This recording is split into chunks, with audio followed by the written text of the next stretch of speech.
Malaysia is situated just north of the equator between Thailand and Singapore. Malaysia is a federation of 13 states, with 11 on the Malaysian peninsula and 2 on the island of Borneo. With a population of just over 27 million people, a low cost of living, and a year-round tropical climate, Malaysia remains a favorite destination for travelers the world over.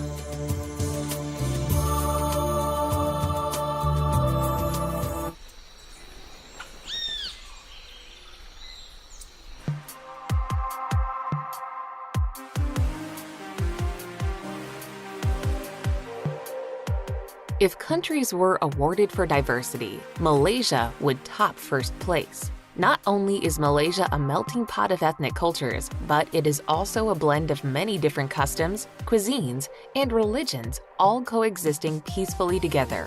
From large island groups to mountains and tropical rainforests, the country's geography is every bit as diverse. What's more, Malaysia is a unique country in that it is divided into 2 main land masses. West Malaysia occupies the southern half of a peninsula shared with Thailand, while East Malaysia is situated on the Borneo Island. Good day, everyone! Let's take a glimpse of the industry development in Malaysia. So these are the following reporters: Jodelyn V. Aranchado, Leia Jel S. Vega. So the Malaysian government is committed to changing the status of the country from a developing nation to a developed nation.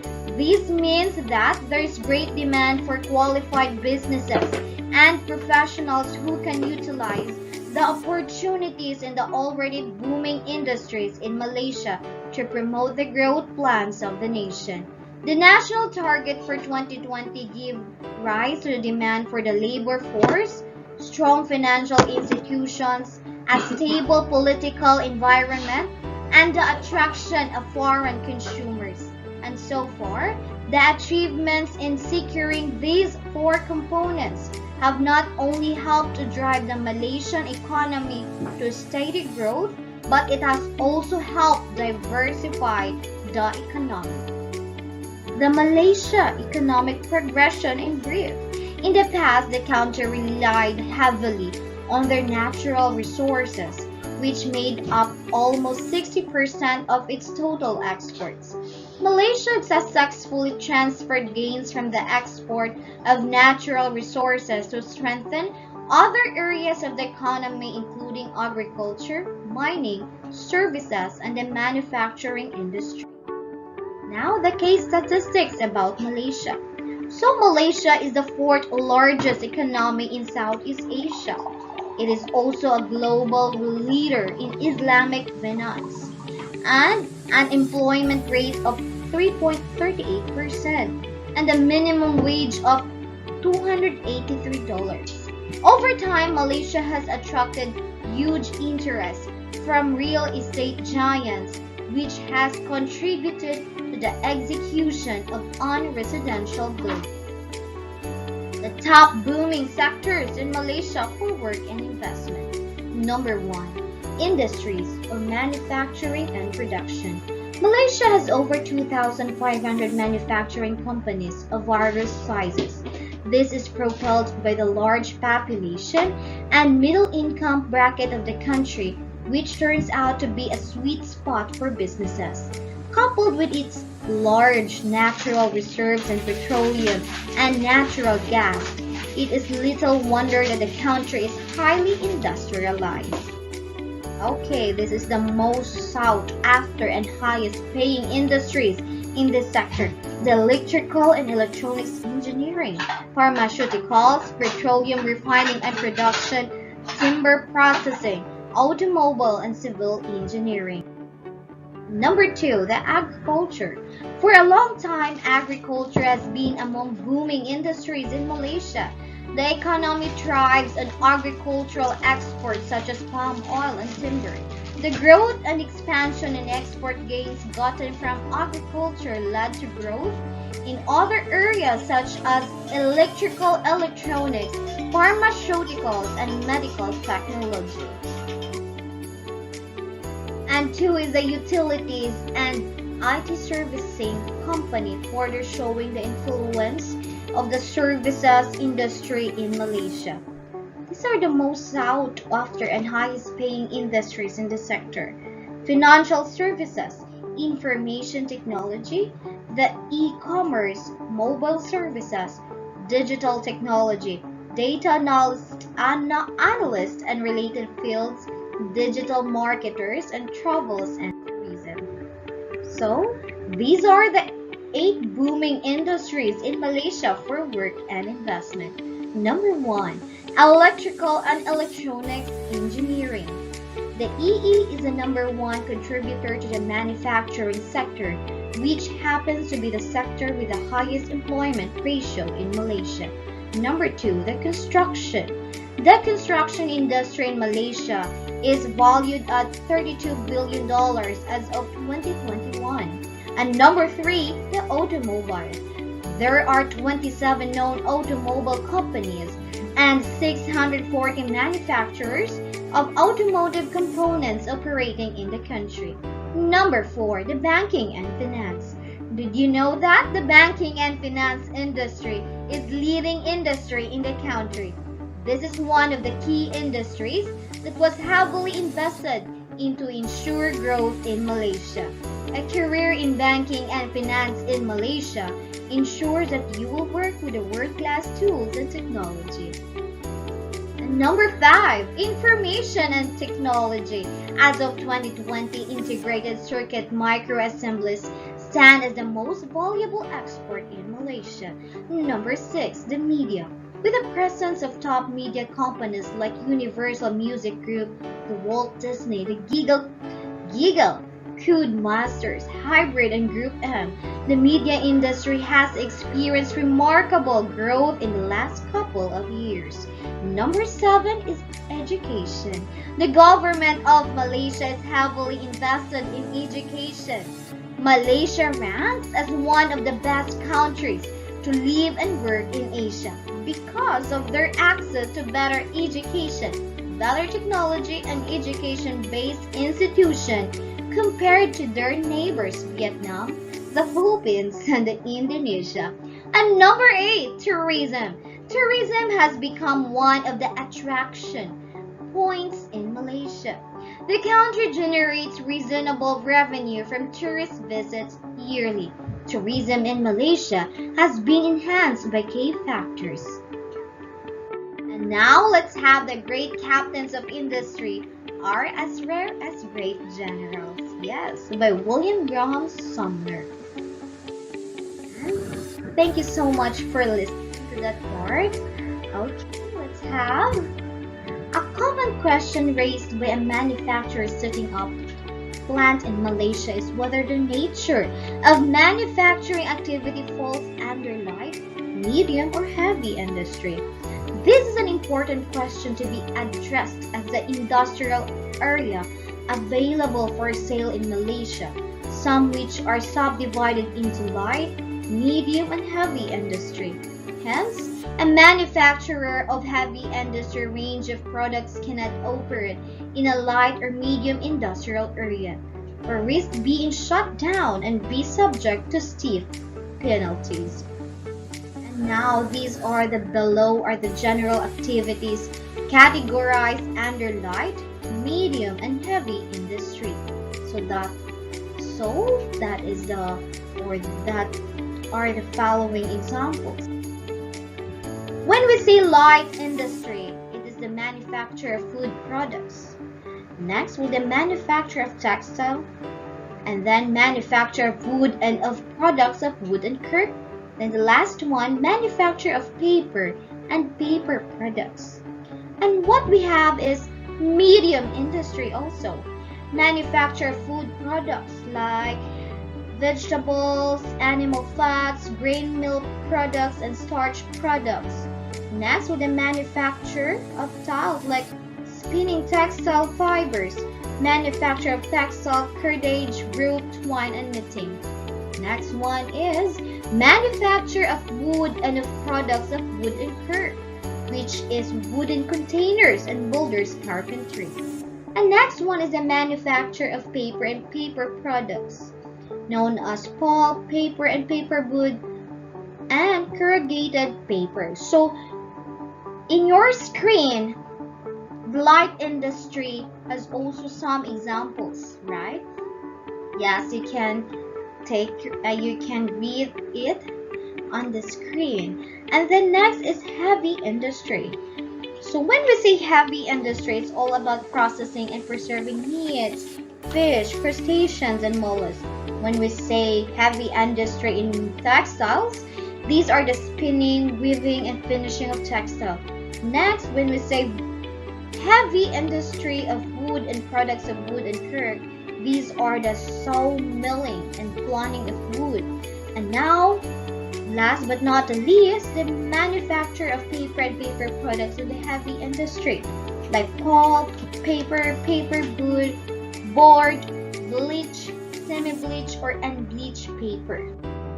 And now, let's have, that is also light industry, and these are also the following of medium industry, and next, these are the following of heavy industry.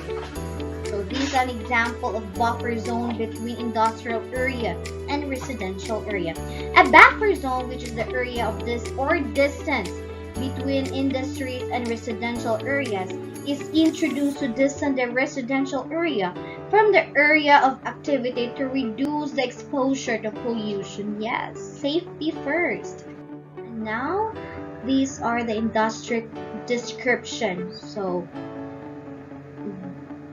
that is an example of industry description. Then the general advice. If it is unsure whether the activity planned falls under light, medium, or heavy industry, the Department of Environment or the DOE should be consulted for further information. Yes, a professional engineer could also be consulted so that a proper buffer zone can be assigned. Avoid future complications. More often than not, an Environment Impact Assessment or EIA report will need to be submitted by the manufacturer to Department of Environment before the local authority approves the development order or issues the operating license. So, there's also a saying goes, our industry does not respect tradition, it only respects innovation, by Satya Nadella. Okay, thank you so much for listening, everyone. Have a great day. And now, fasten your seatbelts because we are going to educational system in Malaysia. Reporters are Mrs. Antoniette Torrejos and Mrs. Maria Teresa M. Madaya. The history. Now let's have the pre-British period in 1824.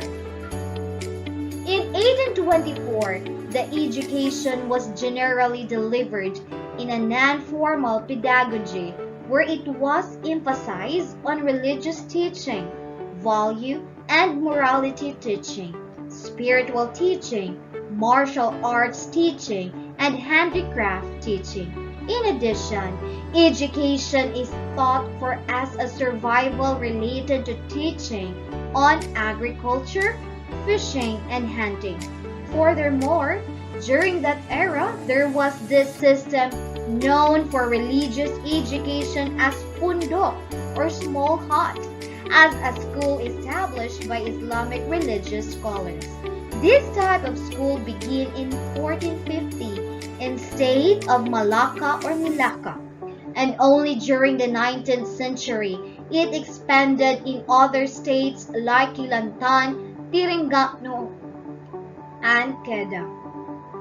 By 1918, most of the students will stay around this school by having their own small huts built around it, and economic development also emerged.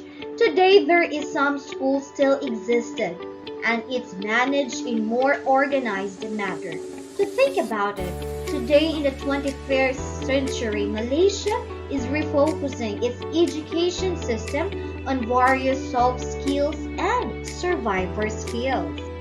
And now, the pre-world area or the War II in 1824 to 1941. During the period of 1824 to 1941, the education administrations in the Malay Peninsula were very much based on the colonial policy of divide and rule policy. And four-language concept of education was Malay Chinese, Tamil and English, and it was separated with school system to serve different purposes. It has to note at this stage, during the war, many were affected and the counseling concept started to develop in the US. Next, there are four types of schools in Malaysia. The Malay medium schools. Malay medium school is that actually started during the Punduk school concept and had strong Quranic teaching. In 1858, most of the Malay schools was expanded and taken over by the British Malaya administration and financial aid was provided. These schools were assisted by the British East India Company and by 1938, approximately 788 Malay schools was subsidized in the Straits of Malacca or Malacca and Federated Malay States.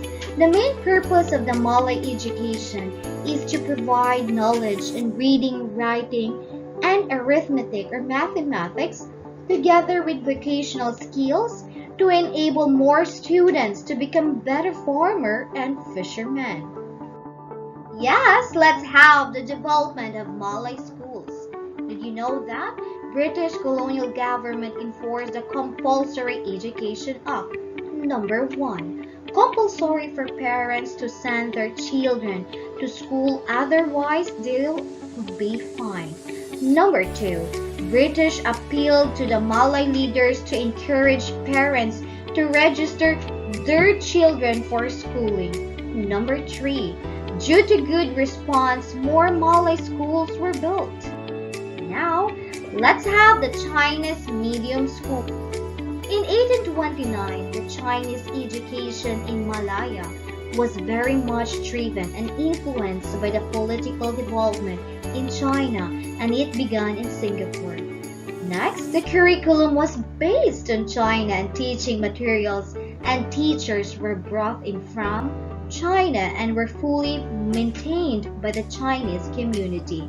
In 1920, the British administration introduced the law to prevent alienation and to have a control of the activities of these schools to avoid any communism activities. Since 1924, some of the schools began to get financial grants by the British government, and by 1938, 654 Chinese schools was established, 305 schools assisted by government, 18 managed by Christian missionaries, 331 by private Chinese organizations, and only after the World War II, it had formal teacher training programs. And now let's have the Tamil medium school. Did you know that? In 1816, the first Tamil primary school started in Penang for Indians who came to Malaya as traders and migrant workers in rubber, tea, coffee, and sugar plantations. These plantations eventually grew and some was owned by wealthy Indian traders, and in 1923, the Federated Malay States Ordinance incorporated a provision to the plantation owners to build schools for their employees' children. In 1905, there was 13 government schools, 23 Christian missionary Tamil schools, 551 estate schools, and 60 private Tamil schools were established throughout Peninsular or Malaya. The curriculum was based on India education systems, and most teachers were from India. The teacher training program started before the World War II. And did you know that? Emphasis was given on reading, writing, and arithmetic or mathematics. However, Many of the state owners refused to build school buildings, and students had to be placed at smokehouse, and government funding was not enough. The British only involved when there was threat for death. And now let's have English medium school. Did you know that the English education was established in 1816 as Penang Free School, and by 1938, 56 government schools, 59 supported schools, and 106 private English schools were established in Malaya. The curriculum was based with Great Britain, and in 1905, the Malay College at Kuala Kangsar, Perak was established to train administrators for the Malayan civil service. Most of them are from aristocratic families, royal family, or the upper social classes.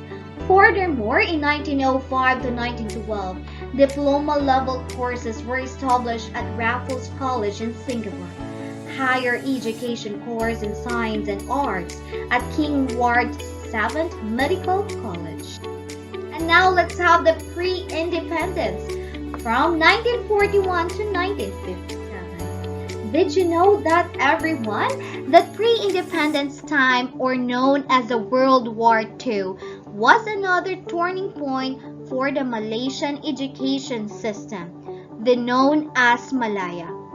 The invasion and occupancy of the Japanese military from 1941 to 1946 have introduced addition of Japanese language. During the time, the Japanese were replacing Chinese and English schools as Nippon, or government schools. Tamil schools and Malay schools just needed to add Japanese language with Japanese orientation.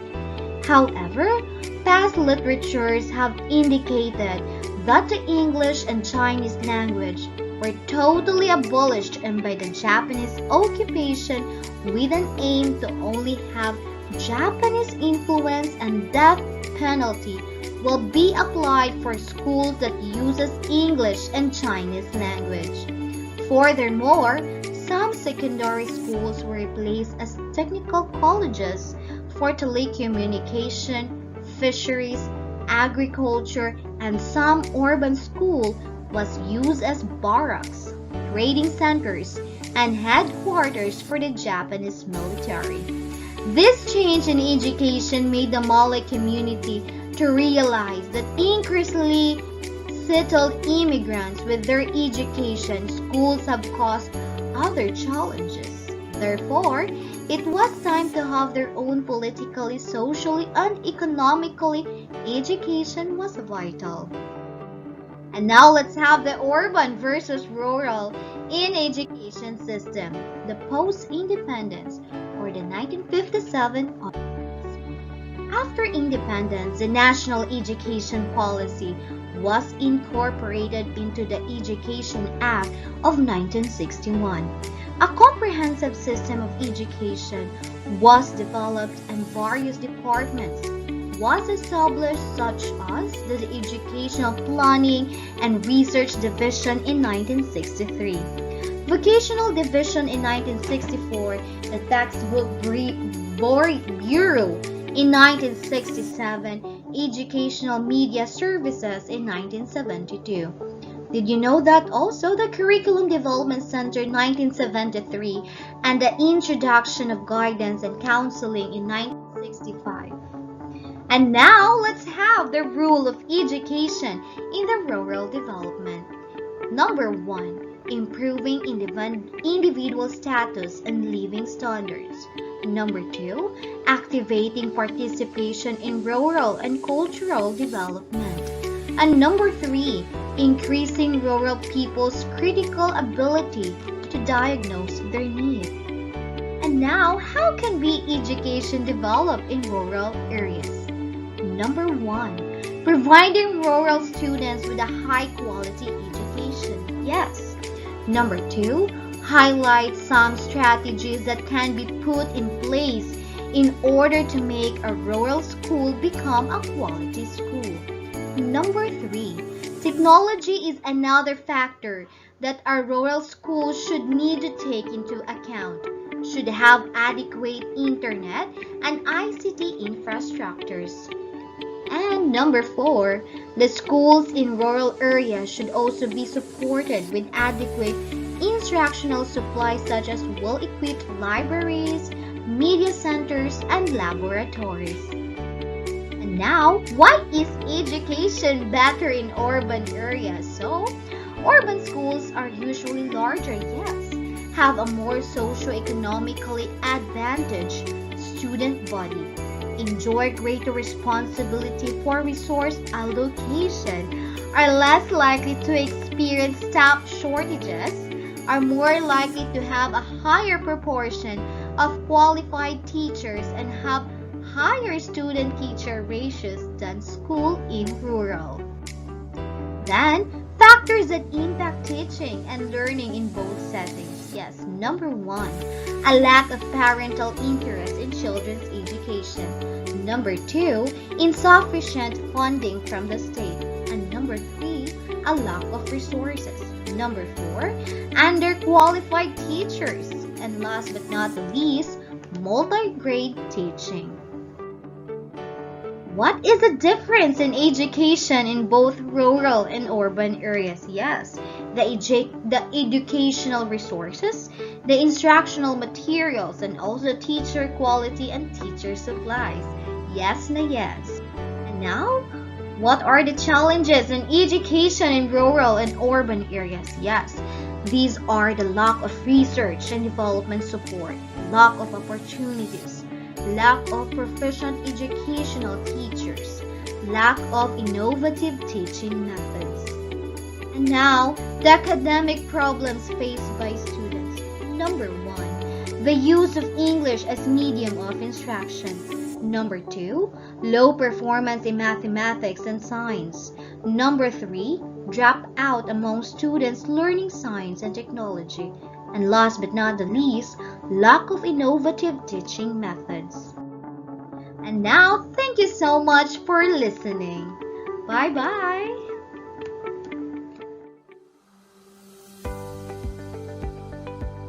Agriculture in Malaysia.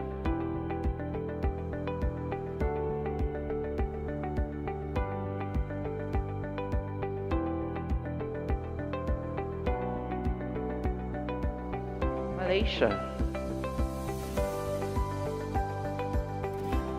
Scenario of Malaysian agriculture. Total land area 33 million. Agriculture area 6.6 million. 20% of total area. Industrial crops, oil palm, rubber, cocoa, tobacco, and pepper occupy about 77% of total agricultural land. Other crops, paddy fruits, vegetables, and coconut cover 16% of total agricultural land.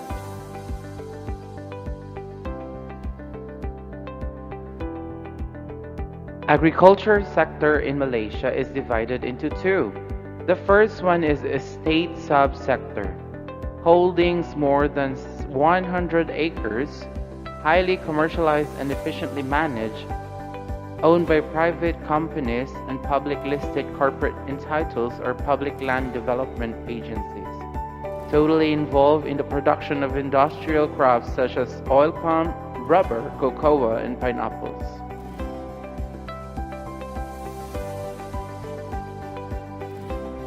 The second one is the smallholders subsector.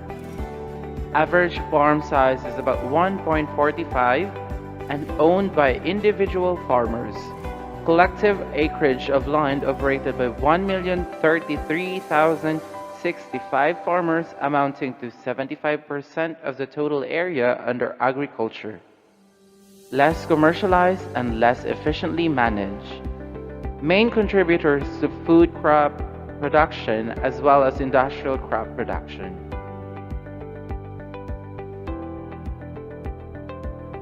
Farmers profile. Total number of farmers approximately 1 million. Paddy 400,000 plus. Horticultural crop 200 plus. Industrial crops 750,000 plus. Other crops 50,000 plus. Some farmers are involved in more than one crop.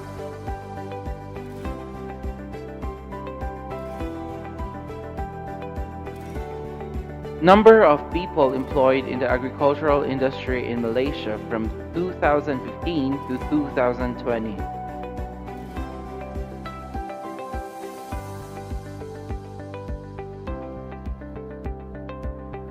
Farmers profile. So there are 30% of farmers whose age are below 45 and 25% whose age are between 45 to 55 years old, and 45% of farmers whose age are 55 up.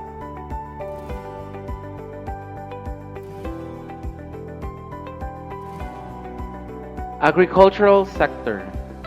The agricultural sector in Malaysia accounts for about 8.4% of the GDP and employs 14.5% of the total labor force.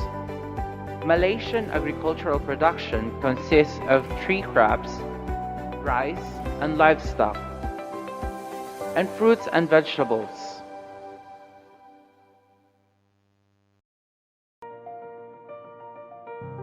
Main exports crops include oil palm, rubber, cocoa, pineapple, and pepper, and cover over 75% of cultivated land. The government is encouraging a shift of production to higher value crops. A minimum area will remain under paddy because of its strategic importance. The domestic rice self-sufficiency production target is set at 65%. The land use is divided as follows: arable land 5.46%, permanent crops 17.54%, other 77%.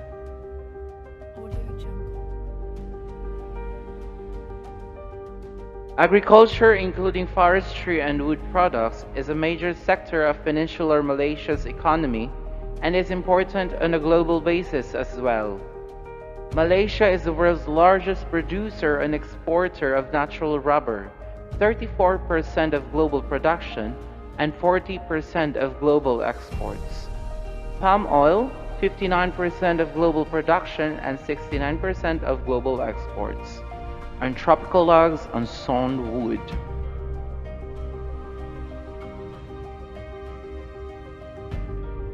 With the exemption of tropical logs, production and exports of these products are concentrated in peninsular Malaysia. Agriculture, forestry, and fisheries accounted for 21% of Malaysia's GDP and employed 31% of peninsular Malaysia's workforce. Ministry of Agriculture.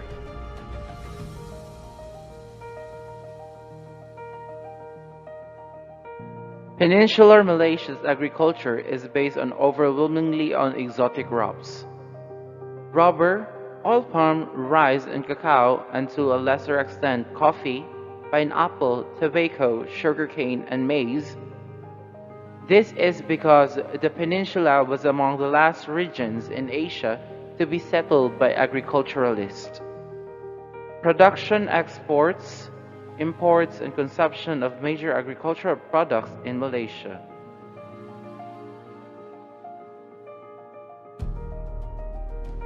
Malaysia is unique among countries in Southeast Asia in that rice is not its most significant crop in terms of either area cultivated or tonnage output. Barlow and Conde, 1986. Cereal production, almost entirely rice, was only 0.10 metric tons per capita in Malaysia during 1986 to 1988.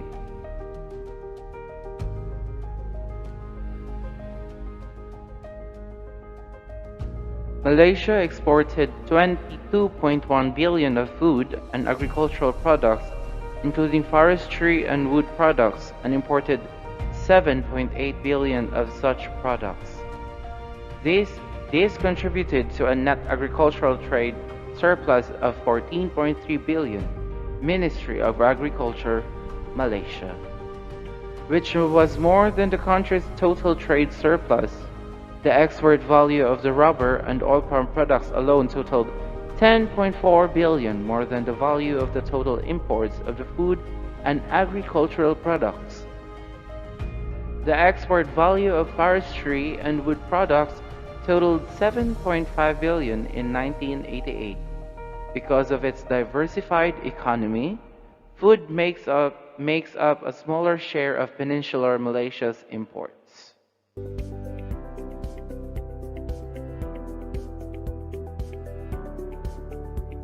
So production, consumption, and trade of major agricultural products in Malaysia.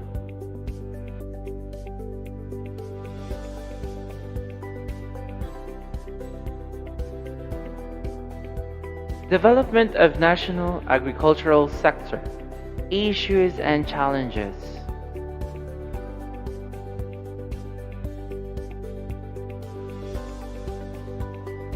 Issues. Industry, farmers, and private sector and overseas.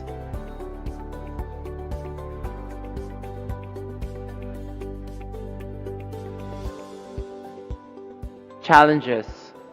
Transforming small-scale agro-industry into commercial ventures. Ensuring adequate quality, safe, and nutritious food at a reasonable price. Reducing full dependency on labor force in the agricultural sector. Ensuring sustainable development of the agricultural sector. Increasing competitiveness of the national agricultural sector. Strengthening the development of industry in agricultural and of industry in agriculture, and to encourage private sector investment.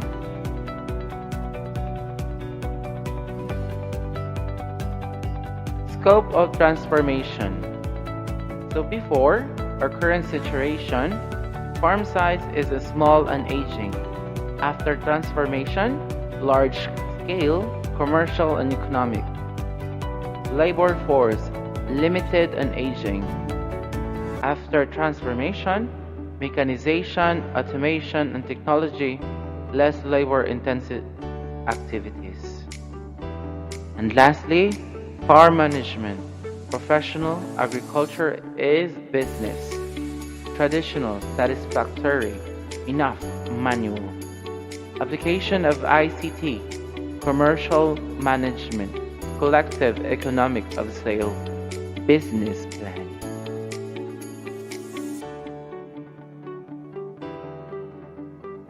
Less, not competitive, low product quality, non-standard quality, product dumping, price factor, standard, certification, and export quality. Return of investment, low, time consuming. Diversified returns, mixed farming, intercropping, value added.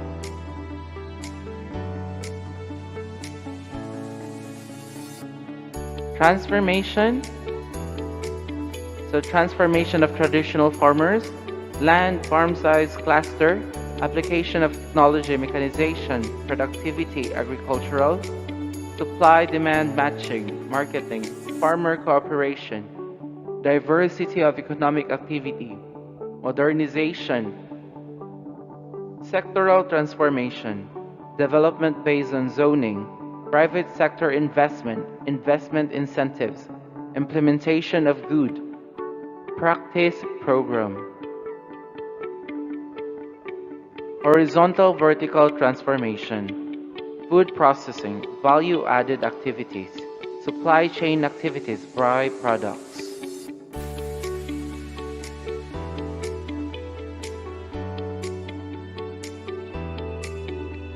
Kementerian Pertanian dan Industri Asastani Malaysia Ministry of Agriculture and Agro-Based Industry.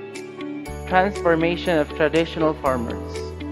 Lands, farm size, development of collective agricultural projects in group.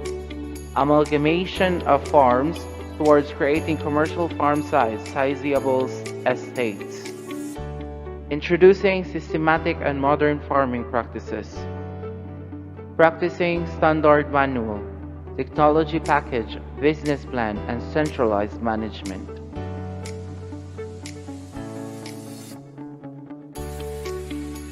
Transformation of traditional farmers, application of technology, research and development based on current needs, commercialization and transfer of technology, extension programs, technology and training, on-site training.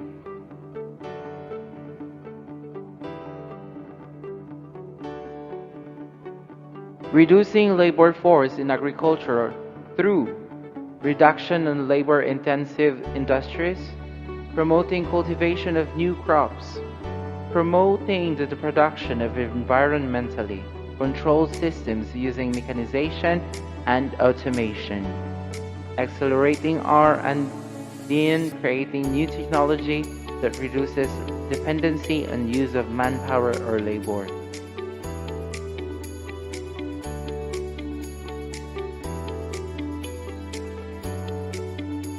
Transforming of Farmers Association, changing mindset of traditional farmers through capacity building and motivational programmers, creating model projects involving paddy, fruits, vegetables, and livestock, contract farming and integrated farms, processing, marketing, value-added, supply linkages activities, mixed cropping, intercropping, and integration.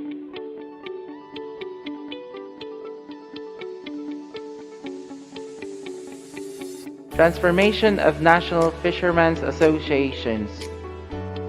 Fund for Fishermen Program. Use of fishing boats, vessel, and modern fishing equipment. Skills enhancement through training and motivational program. Branding and collection center. New market opportunities. Fish mart, fish kiosk, fish on wheel, and in patrol kiosk. Inviting giant companies to establish grand seafood restaurant with all modern facilities as a model.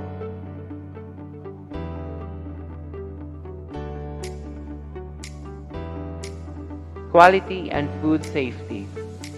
Accreditation and certification program. Producing safe and high quality food. Producing food conforms to international standards.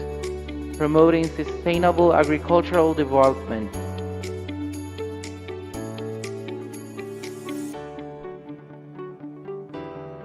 Farm Accreditation Scheme Malaysia. Concept of SAL-AM. Inspection and verification of farm by independent auditors. Audit for conformance to accepted and defined protocols. National guidelines, standards, legislation, and policies, corrective and preventive actions by farm, benchmarking on specific farm based on Eurogap, Codex, and others.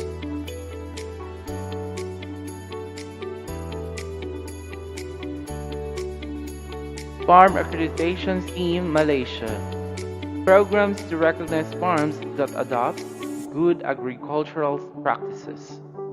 Operates sustainable, environment-friendly, safe and quality produce for consumption.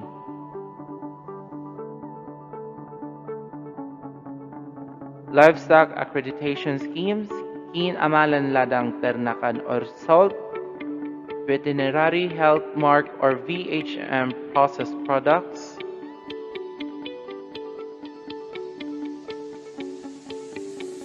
transformation of traditional farmers, marketing, packaging, labeling, and branding, conformance to food safety and sanitation, standard and quality.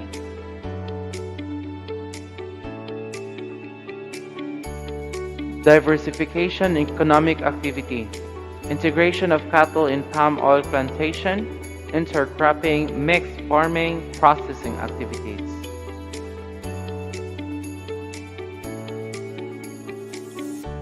Major programs for farmers, group farming project plantation, permanent food production park project green, transformation of farmers association accreditation scheme, transformation of coconut smallholders, Tan Paddy project, Malaysian Farm Accreditation Scheme, Contract Farming, Farm Mechanization Program, Fishermen's Association, Malaysia Aqua Farm Certification Scheme, Major Livestock Program, Cattle Integration in Palm Oil, Closed System for Chicken, Cattle Feedlot System, Malaysian Livestock, Contract Farming, Major Programs for Fishermen, Fund for Fishermen, Transformation of National Malaysian Aqua Farm, Contract Farming.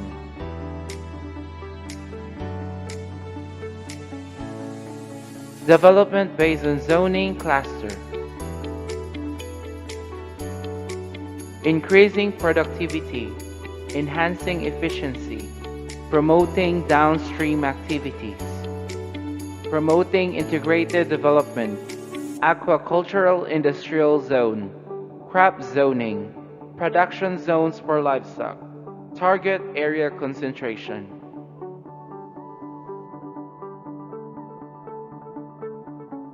Potential fruit crops: papaya, starfruit, pineapple, melon, guava, jackfruit, banana, citrus, mango.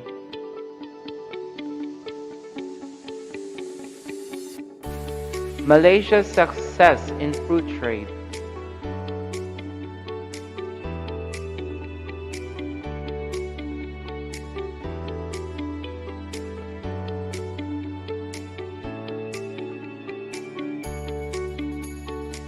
Zoning cluster-based development supported with activities such as Good Agricultural Practice Certification, accreditation schemes, and Malaysia's best standardization, commercialization, and transfer of technology, skilled training, supply-demand matching, sustainable agricultural development, pest disease control.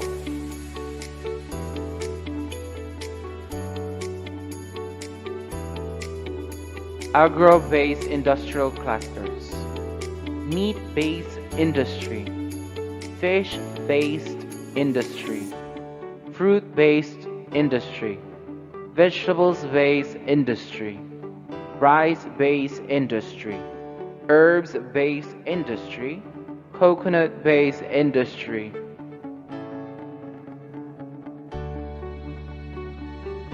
Promoting private sector investment, modern farm project, incubation center, offering more attractive fiscal and non-fiscal incentive facilities,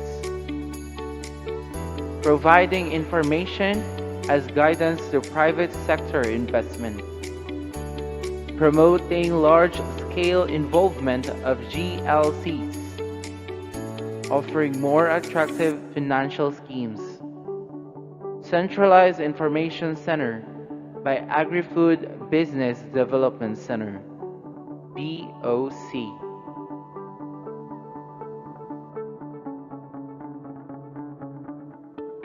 Horizontal vertical transformation, food processing value-added activities, greening products program, 4 optional categories, sauce, snack, chilled snack, and drink and beverages.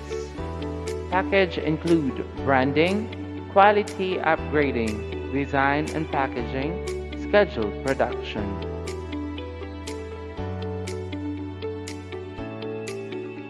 Horizontal vertical transformation, supply chain activities, infrastructure and marketing facilities, farm collection center, ICT facilities and post-harvest handling equipments, grading, curing, storage, transportation, packaging and labeling. Information on market and extension, improvement to delivery process. Hello everyone, welcome to Malaysia Tourism Development. The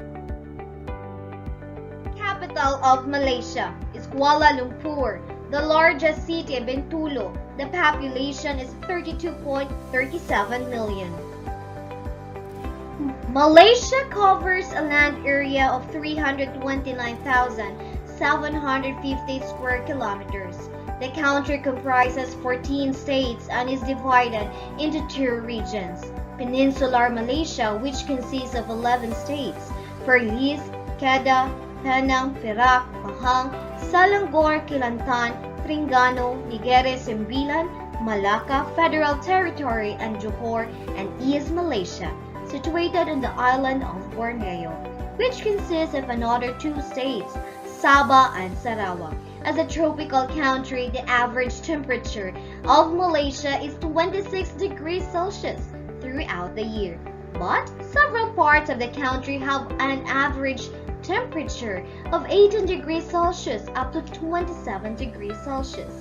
Currently, Malaysia has a population of over 32.37 million, consisting of three main ethnic groups. Number 1, the Malays. Number 2, the Chinese.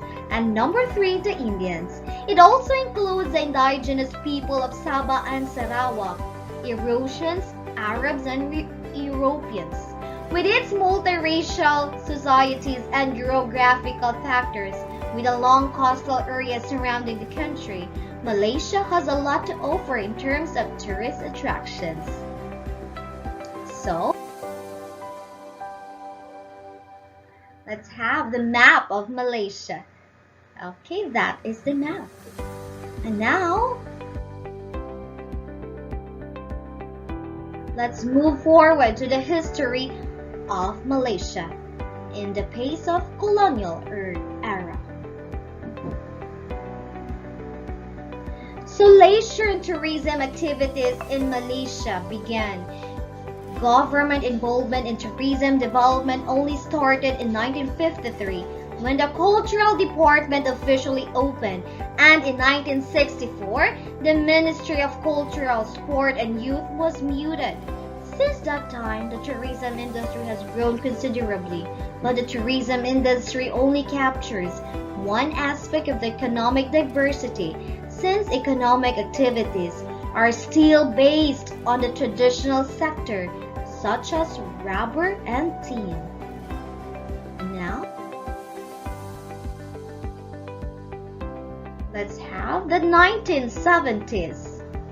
The momentum for tourism development after the 1972 Conference of the Pacific Areas Travel Association, or known as PATA, in Kuala Lumpur. That conference was significant as it provided information to the government and people in Malaysia about opportunities in the tourism industry. Following that event, the government granted more recognition to the tourism industry by creating the Tourist Development Corporation, or known as TDC, in 1972, and continued with the completion of the National Tourism Master Plan in 1975. And now, let's move forward to 1980s. The tourism industry received more attention from the government when a separate Ministry of Culture and Tourism was created in 1987. In 1990, the government expanded the ministry into the Ministry of Culture, Arts and Tourism, or known as MOCAT, with an objective to expand and diversity the tourism base and to reduce countries' dependency on a narrow range of activities and markets. In achieving that objective, MOCAT was responsible for. And it's also assisting the states to create and promote distinctive identities so as to be more attractive to domestic tourists, and also encouraging states to promote their tourist attractions and destination and assist through joint promotions and the provision of promotional expertise at the state level. Now let's move forward to 1990s. Later, the Malaysia Tourism Promotion Board, or known as MTPB, or Tourism Malaysia, was created in 1992 to replace the Tourism Development Corporation, or TDC, and was placed under MOCAT's wing, and it's currently under the Ministry of Tourism.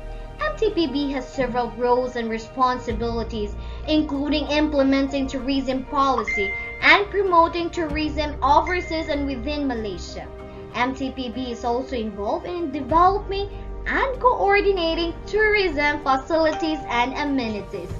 An MTPB objective is to promote Malaysia as an outstanding tourist destination, to increase awareness of Malaysia's unique wonders, attractions, and cultures, to increase the number of foreign tourists and extend the average length of their stay and increase Malaysia's tourism revenue, and also to develop domestic tourism and enhance Malaysia's share of the market for meetings, incentives, conventions, and exhibitions.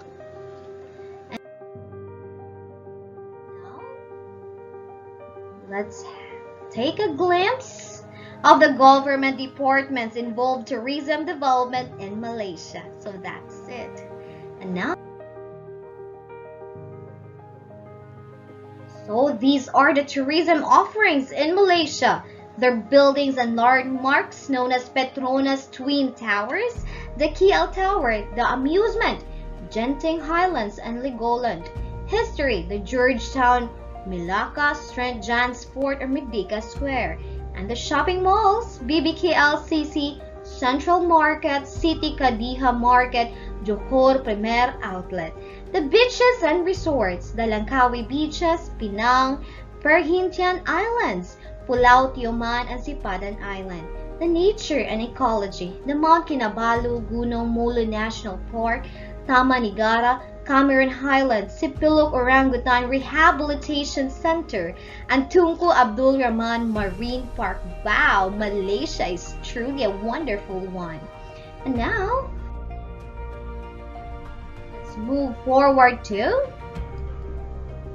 their cultural festivals, the Hari Gawain, the Taimpusa Mantadawu Kaamatan, and their events, the Litor di Langkawi Pasir Gudang International Kite Festival, Sarawak Rainforest World Music Festival, Petronas Malaysian Grand Prix, their food and cuisine, of course, restaurants, food stalls, and native delicacies.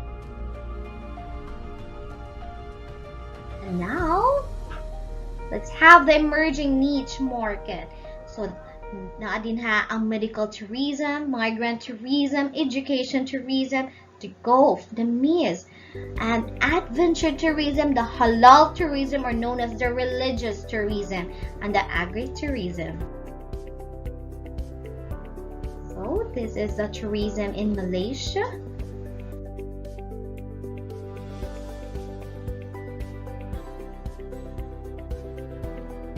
And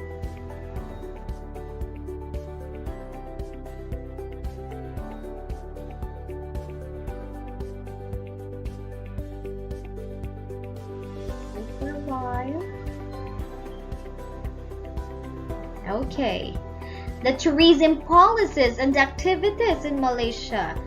And now, let's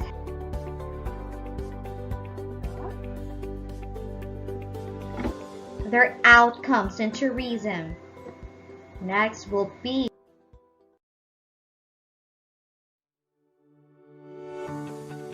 the economic impacts of tourism in Malaysia.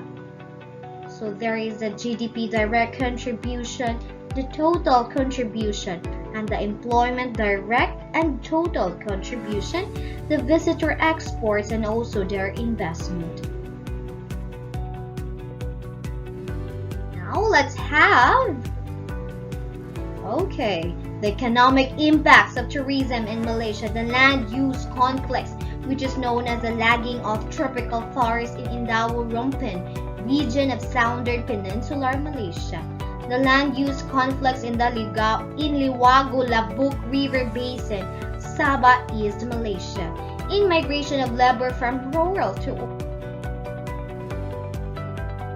Now, let's have also the social impacts of tourism in Malaysia, the misunderstanding among citizens, and the campaign message, commodification of the Malaysian ethnic culture, their prostitution and human trafficking, rapid urbanization of tourist destinations, especially in peninsular Malaysia, but slow development in East Malaysia, and also the migration. Next will be the environmental impacts of tourism in Malaysia, of course. Environmental restructuring, waste product generation, the direct environmental stress or damage in the ecosystem, and also their pollution. And now let's have, this is also the environmental impacts of tourism in Malaysia. Conscious efforts on environmental preservation, conservation. Efforts on educational programs aiming at environmental awareness.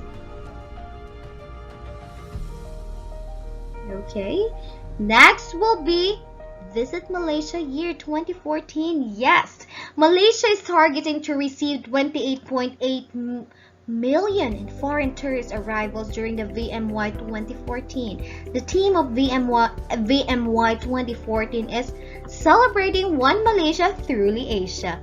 The hosting of Visit Malaysia Year 2014 as well as a designating of 2013 as a preparatory year is timely as a means to boost arrivals in order to meet the 2020 target.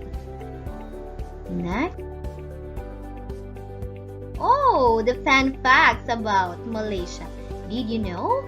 In Malaysia, a fruit is banned in public places. Eat durian? Yes, but at home. And now, let's have, okay, terima kasih. Thank you everyone for listening.